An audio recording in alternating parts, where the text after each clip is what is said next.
The Philippine peso sank to a new record low yet again after breaching the 58 level against the US dollar. The Bangko Sentral has now hiked benchmark interest rates even more to try and tame inflation.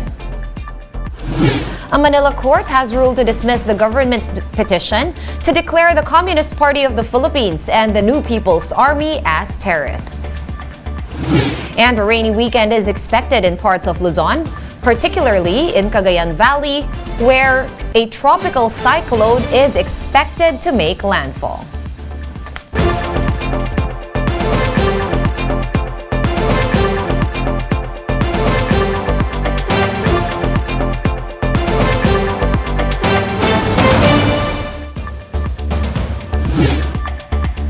Fast, focused, and fearless. Here's a roundup of stories we're watching now. I'm Sean Yao. A local court has ruled that the Communist Party of the Philippines and the New People's Army are not terror groups. In a resolution, the Manila Regional Trial Court Branch 19 said the two groups are not organized for the purpose of engaging in terrorism. The Justice Department filed a petition back in 2018 seeking to declare the Communist Party and its armed wing as terrorists. CPP Chief Information Officer Marco Valbuena said the dismissal is a pleasant surprise considering the relentless red tagging by some government officials.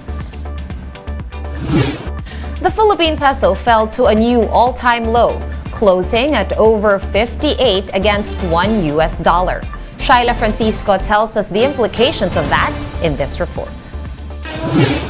The Philippine peso plunged to a new all-time low against the US dollar for the 9th time. The peso closed at 58 pesos and 49 centavos against the greenback on Thursday. This is far from its value of 51 pesos at the start of the year. The new record low came after the US Federal Reserve hiked interest rates by 75 basis points to combat inflation. I think it's not much of a weak peso than a strong dollar. Kung titignan natin nangyayari sa iba't ibang bahagi ng mundo, lahat naman nag-decline ng currency, nagwiwikan ng currency against the US dollar. While this is good news for OFW families here in the country, economists warn that this may be temporary. Prices of imported goods, including food and petroleum products, are expected to increase anytime soon since the Philippines is an import-dependent country. Noche Buena items may also be affected by higher prices. Panandalian, good news ito kasi hindi naman agad kumakagat ang pag-akyat ng mga presyo ng mga bilihin, pero panandalian. So siguro 1, 2, 3 days pero nagka-catch up na. So ngayon nag-a-adjust na rin ang mga presyo sa mga pamilihan, kaya in the end magiging disadvantageous pa rin ang depreciation ng piso kontra dolyar. Pagdating ng Pasko, iyan na, maraming handaan. Kaya mas malaki ang demand natin sa mga pagkain at mga produkto na ihinahanda natin sa Pasko. Kaya magiging mahal, mabigat ang presyo na dadalhin natin ng mga bibilhin natin para po makapaghanda ng maayos sa ating pagkainan pagdating ng Pasko.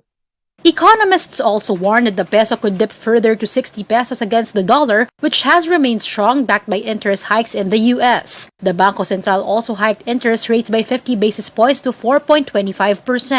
However, some economists say this may not be enough.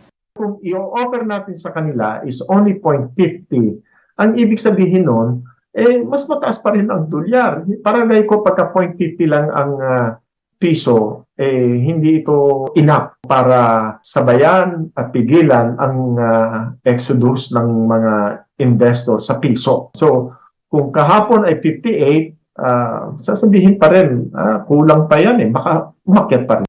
But the central bank is positive that it will help. We believe today's rate hike will help us achieve our price stability objective. This adjustment shall help alleviate some pressures of the peso, which could in turn temper inflationary impulses. Economists are banking on the holiday season to help strengthen the peso's value. More tourists and balikbayan are expected to return to the Philippines in the next months, while dollar earners receiving their bonuses are likewise expected to help push the peso's value up. Shaila Francisco, ER1 News. We're gonna pause for a quick break, but we will be back with more stories after that. Keep it here on One News.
You're still watching One News Now. I'm Sean Yao. President Bongbong Marcos held back-to-back meetings with world leaders in New York City today. The president met with former UK Prime Minister Tony Blair to discuss the peace process in the Bangsamoro region. Marcos Jr. also spoke to Japanese Prime Minister Fumio Kishida on strengthening bilateral ties. The president is likewise expected to meet with U.S. President Joe Biden on the sidelines of the UN General Assembly.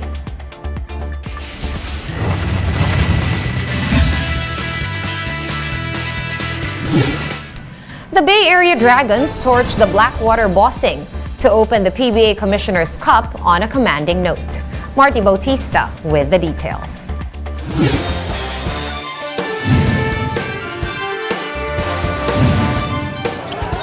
After just a few weeks, PBA basketball is back. The PBA Commissioner's Cup opened with a doubleheader between the Bay Area Dragons and the Blackwater Bossing, followed by the Northport Batang Pier versus Phoenix Fuel Masters.